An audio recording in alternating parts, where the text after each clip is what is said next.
आज हम विलयन की क्लास में जो चौथा अणुसंख्यक गुण है वह पढ़ेंगे परासरण दाब। तो इसमें जो चौथा अणुसंख्यक गुण है उसका नाम है परासरण दाब। परासरण दाब इसको पढ़ने से पहले हमें पढ़ना है पहले परासरण और उसके पहले अर्ध पारगम्य झिल्ली। तो देखो पहले अपन पढ़ते हैं पारगम्य झिल्ली। पारगम्य झिल्ली मतलब वह झिल्ली जिनके द्वारा विलायक और विलेय दोनों के कण निकल जाते हैं उन्हें हम कहते हैं पारगम्य झिल्ली। मतलब वह झिल्ली जिसमें से विलायक भी बाहर निकल जाता है और विलेय भी बाहर निकल जाता है उसे कहते हैं पारगम्य झिल्ली। फिर हुई अपारगम्य झिल्ली। अपारगम्य झिल्ली मतलब वह झिल्ली जिससे कि ना तो विलेय निकल पाता है और ना विलायक निकल पाता उसे कहते हैं अपारगम्य झिल्ली। मतलब ये कहलाती है परमेबल मेम्ब्रेन, ये कहलाती है इनपरमेबल मेम्ब्रेन। मतलब ना तो विलेय बाहर निकल पाता है और ना विलायक। ये दोनों हमारे काम की नहीं है। हमारे काम की है अर्ध पारगम्य झिल्ली। ये हमारे काम की है अर्ध पारगम्य झिल्ली। Semi permeable membrane. अर्ध पारगम्य झिल्ली वह झिल्ली जिसमें से विलायक के कण तो आर पार निकल सकते हैं। वह झिल्ली जिसमें से विलायक के कण तो आर पार निकल सकते हैं परंतु विलेय के कण आर पार नहीं निकल सकते हैं उसे हम अर्ध पारगम्य झिल्ली कहते हैं। मतलब इसको विलायक तो पास हो जाता है इसमें से परंतु विलेय बाहर नहीं निकल पाता, ऐसी झिल्ली को हम कहते हैं अर्ध पारगम्य झिल्ली। वे झिल्ली जिनसे विलायक के कण जिनमें से होकर विलायक के कण तो आर पार निकल जाते हैं परंतु विलेय के कण आर पार नहीं निकल पाते उन्हें हम कहते हैं अर्ध पारगम्य झिल्ली। अब इसके कुछ उदाहरण, जैसे हम किशमिश है उसको पानी में डाल दें तो क्या होगा, किशमिश की जो झिल्ली है वो है वानस्पतिक झिल्ली। इसमें से पानी इसके अंदर चला जाएगा और किशमिश जो होगी वो फूल जाएगी। किशमिश जो होगी वो फूल जाएगी। तो ये क्योंकि इसकी झिल्ली है अर्ध पारगम्य झिल्ली। फिर हम किसी एक अंडा लें, उस अंडे की ऊपर की खोल को अलग कर दें और उसके ऊपर जो झिल्ली बचती है उस झिल्ली पर थोड़ा सावधानी से करना पड़ेगा। यदि हम अंडे को नमक के तनु विलयन में रखेंगे तो अंडा फूल जाएगा। क्यों? क्योंकि पानी उसके अंदर जाएगा। जैसे देखो ये जो है ये एग है, इसको हमने नमक के इस एग जो अंडा है इसके अंदर भी है एक विलयन, पर ये विलयन है गाढ़ा और इसके बाहर है जल मतलब विलायक। आप देखना इसमें से ये जो झिल्ली है ये है अर्ध पारगम्य झिल्ली। ये जो झिल्ली है ये है अर्ध पारगम्य झिल्ली। तो क्या होगा, अब देखो ये क्रिया, अब कौन सी क्रिया चालू हुई, परासरण। परासरण में क्रिया क्या होगी कि अर्ध पारगम्य झिल्ली के द्वारा जो जल है विलयन के अंदर जाएगा। तो जब ये जल विलयन के अंदर जाएगा तो जो अंडा जो है वो धीरे धीरे फैल जाएगा, स्वेल हो जाएगा। जैसे जब ये जो है थोड़ी देर बाद देखेंगे तो ये अंडे का आकार बढ़ जाएगा। जैसे किशमिश को जब हम पानी में भिगोते हैं और रात भर छोड़ देते हैं तो सुबह जब हम देखते हैं तो किशमिश है, मुनक्का है, बादाम है, इनका आकार थोड़ा थोड़ा बढ़ जाता है। अपन इसको साधारण रूप में कहते हैं कि ये फूल जाते हैं। फूलते क्यों है? क्योंकि उसकी झिल्ली है अर्ध पारगम्य झिल्ली। अर्ध पारगम्य झिल्ली में जो है अंदर जो है इसका अंदर जो गाढ़ा विलयन है और बाहर केवल पानी है तो जल इसके अंदर जाता है तो ये जो है ये जल जाता है जिससे ये फूल जाता है। अब देखना यहाँ चालू हुआ तो परासरण क्या हुआ कि जब दो अलग अलग सांद्रताओं के विलयन को अर्ध पारगम्य झिल्ली के द्वारा पृथक करते हैं तो विलायक के कण कम सांद्र विलयन से अधिक सांद्र विलयन की ओर। चलो तो देखो अब एक मिनट जरा, इसके पहले मैं तुमको बता रहा था अर्धपारगम झिल्ली पर परिभाषा हुई, वह झिल्ली जिससे विलायक के कण तो आर पार निकल जाते हैं परंतु विलेय के कण आर पार नहीं निकल पाते, उसे हम कहते हैं अर्धपारगम झिल्ली। अब अर्धपारगम झिल्ली जो है ये अंडे की झिल्ली हो गई, ये प्राकृतिक के उदाहरण अंडे की झिल्ली और चमड़े की थैली चर्म पत्र। फिर इसके बाद जो है सांश्लेषिक झिल्ली, मतलब हम बनाते हैं, इसमें सबसे इंपॉर्टेंट है कॉपर फेरोसाइनाइड की अर्धपारगम झिल्ली Cu2FeCN6।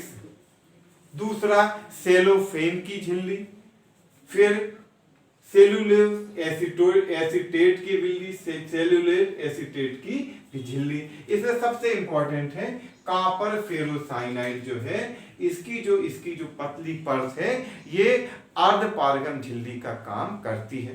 ठीक, अब इसके बाद देखो ये हो गया अर्धपारगम झिल्ली, हमने देखा अर्धपारगम झिल्ली हो गया अंडे की झिल्ली और कॉपर फेरोसाइनाइड की झिल्ली। अब इसमें अब आया परासरण। अभी दाव चालू नहीं हुआ, अब चालू हुआ परासरण। तो परासरण क्या होता है कि देखो जैसे जब दो अलग अलग सांद्रता के विलयन, ये है गाढ़ा और ये है गाढ़ा, मतलब ये है कंसंट्रेट सांद्र, है ना, और ये है तनु, मतलब देखो साधारण शब्दों में पतला, ये होगा डाइल्यूट ना। अब इसमें इसके बीच में ये लगी है ये सेमी परमेबल मेम्ब्रेन, अर्धपारगम झिल्ली, सेमी परमेबल मेम्ब्रेन। अब क्या होगा देखो, वैसे हम हमेशा क्या पढ़ते हैं कि कोई भी चीज जाती अधिक से कम। ये जो है ये है अधिक सांद्र विलयन, अधिक सांद्र, और ये है कम सांद्र, ये है कम सांद्र विलयन, ये है अधिक सांद्र विलयन और ये है कम सांद्र विलयन। तो क्या होगा कि देखो अधिक सांद्र है, देखो समझना, जा कौन सकता है विलायक, जा सकता है जल, तो जल जो है इसमें ज्यादा है, तनु में जल ज्यादा है और सांद्र में जल कम है, तो जल जाएगा कहां, कम सांद्र विलयन से अधिक सांद्र विलयन की ओर, कम सांद्र विलयन से अधिक सांद्र विलयन की ओर जाएगा। और ये कब तक जाएगा, जब तक दोनों की सांद्रताएं समान नहीं हो जाती हैं, जब तक दोनों की सांद्रताएं समान नहीं होती हैं, जब तक ये क्रिया चलती रहेगी। ठीक, तो देखो क्या हुआ कि जब अब आया परासरण, अर्धपारगम झिल्ली के द्वारा विलायक के कम सांद्र विलयन से अधिक सांद्र विलयन की ओर प्रवाहित होने को परासरण कहते हैं। अर्धपारगम झिल्ली के द्वारा विलायक के कम सांद्र विलयन से अधिक सांद्र विलयन की ओर प्रवाहित होने को परासरण कहते हैं। मतलब क्या हुआ, osmotic is the process in which the solvent flow from semi permeable membrane, the solvent by semi permeable membrane is passes through lower concentrated solution to high concentrated solution। जब परासरण वह क्रिया है जिसमें अर्धपारगम झिल्ली के द्वारा विलायक के कण कम सांद्र विलयन से अधिक सांद्र विलयन की ओर प्रवाहित होते हैं। तो पहली चीज हमने पढ़ी क्या है कि पहली चीज पढ़ी अर्धपारगम झिल्ली, वह झिल्ली जिससे विलायक के कण तो आर पार निकल सकते हैं पर विलेय के कण आर पार नहीं निकल सकते, उन्हें हम कहते हैं अर्धपारगम झिल्ली। अर्धपारगम झिल्ली सबसे प्राकृतिक झिल्ली हो गई अंडे की झिल्ली, और सांश्लेषिक झिल्ली हो गई कॉपर फेरोसाइनाइड की अर्धपारगम झिल्ली, कॉपर फेरोसाइनाइड की अर्धपारगम झिल्ली। अब दूसरी परिभाषा आई परासरण। परासरण क्या होगा कि विलायक के कम सांद्र विलयन से अधिक सांद्र विलयन की ओर अर्ध पारगम झिल्ली के द्वारा प्रवाहित होने की घटना को परासरण कहते हैं। या बदल दो भाषा, परासरण वह क्रिया है जिसमें विलायक के कण अर्ध पारगम झिल्ली के द्वारा कम सांद्र विलयन से अधिक सांद्र विलयन की ओर प्रवाहित होते हैं। या विलायक के कणों का कम सांद्र विलयन से अधिक सांद्र विलयन की ओर अर्ध पारगम झिल्ली द्वारा होने वाले प्रवाह को परासरण कहते हैं। किसी भी तरह हम इसकी परिभाषा कह सकते हैं, बस सही क्या होना चाहिए, विलायक जाना चाहिए कम सांद्र से अधिक सांद्र की ओर, किसके द्वारा जाना चाहिए, अर्ध पारगम झिल्ली के द्वारा जाना चाहिए। यह क्रिया कहलाएगी परासरण। ठीक, अब देखो, अब पहले हो गई अर्ध पारगम झिल्ली, अब हो गई परासरण। अब ये जो परासरण है, ये तुम लोग अब आजकल बहुत ज्यादा उपयोग होता है, आरओ रिवर्स ऑस्मोसिस, इसको बोलते हैं विपरीत परासरण। इसके द्वारा जल को शुद्ध किया जाता है, समुद्र के पानी को शुद्ध किया जाता है। ठीक, अब इसके बाद अगला इसमें आया परासरण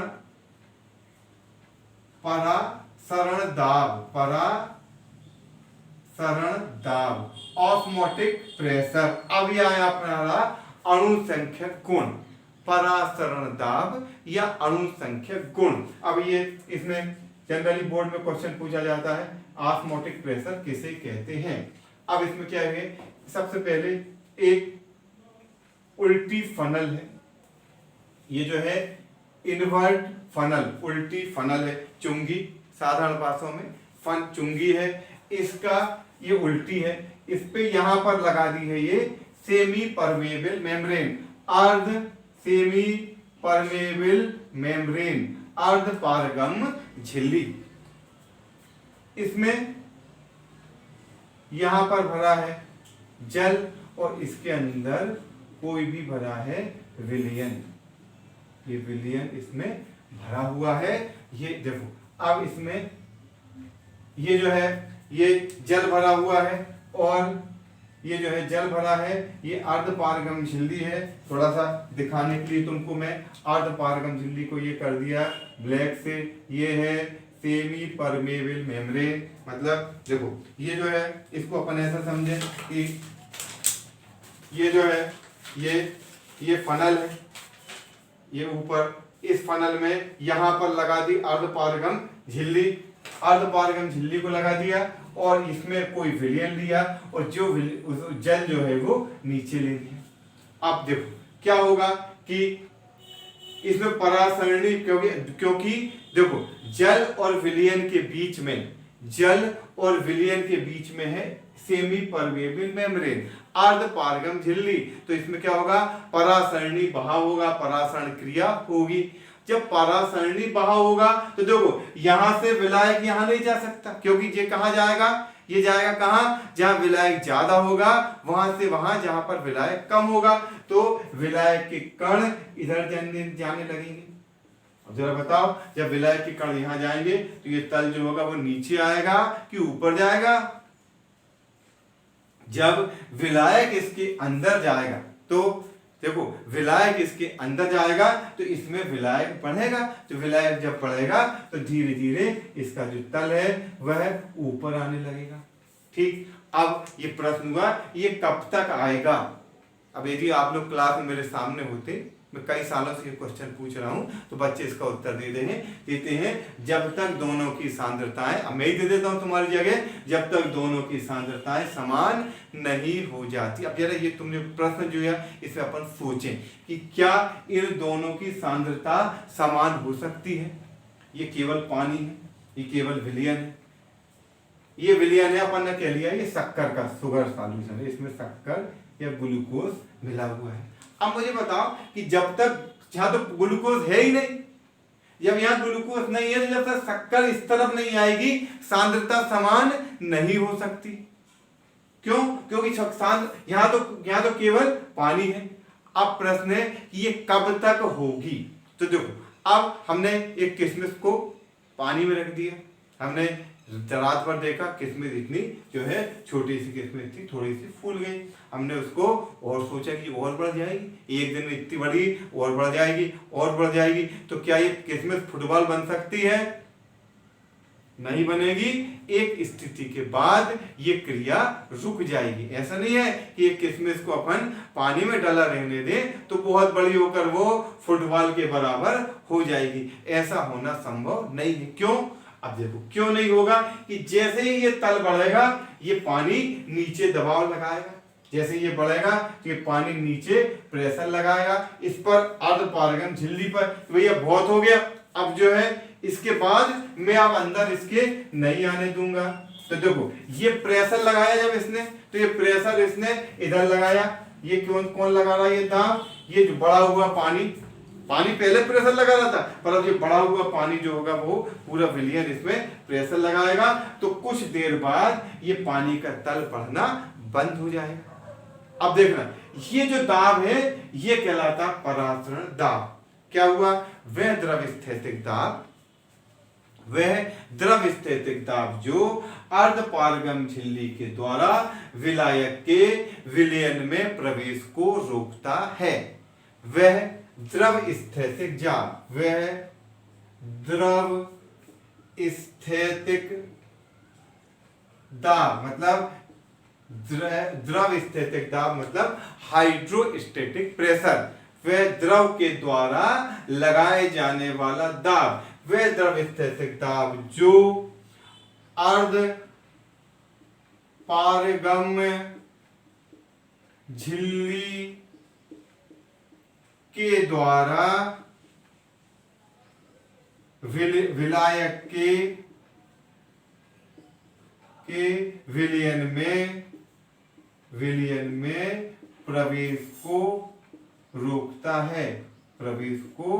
रोकता है, ये कहलाता है परासरण दाब। दी हाइट, इंग्लिश में समझा दो, कुछ थोड़ा बहुत आप इंटरेस्ट रखते हो तो, दी हाइड्रोस्टैटिक प्रेशर विच प्रिवेंट, प्रवेश को रोकना, which prevent the flow of solvent into solution bye semi permeable membrane.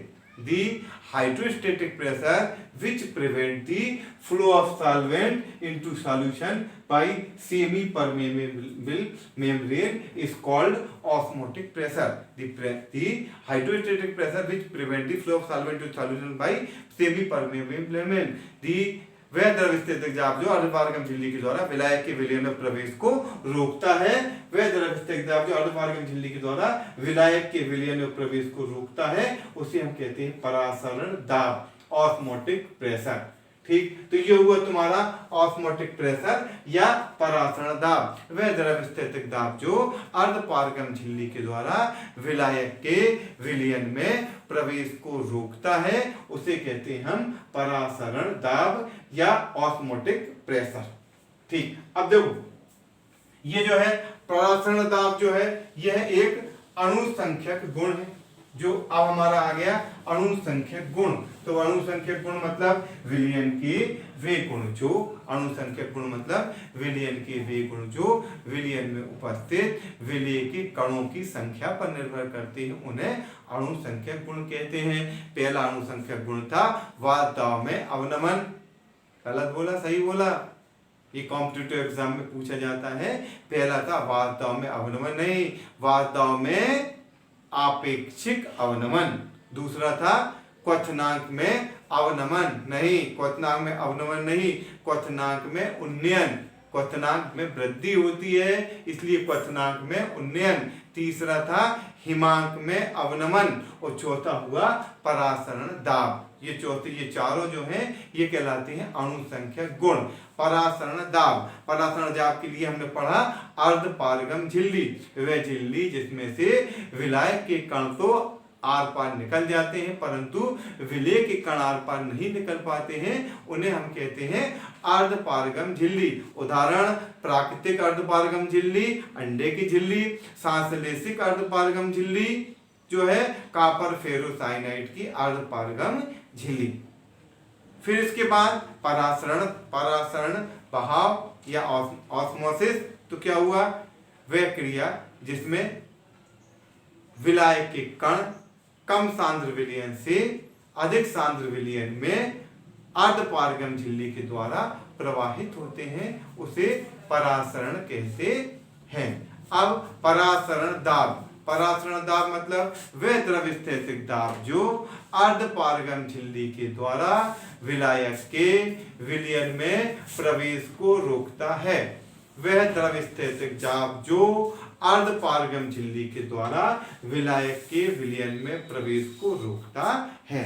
बेटा ये जो नोट्स थे आपके वो आपको डेस्टिनेशन में मिल जाएंगे। अब इसके बाद अगला टॉपिक है परासरण दाब के मापन की वर्कले हार्डले की विधि। तो ये आपको मैं आज नहीं बताऊंगा, कल बताऊंगा। 12th के लिए और बहुत इंपॉर्टेंट क्वेश्चन है, लगभग हर साल पूछा जाता है। परासरण दाब के मापन की वर्कले हार्डले की विधि, वो आपको मैं नेक्स्ट टॉपिक में पढ़ाऊंगा।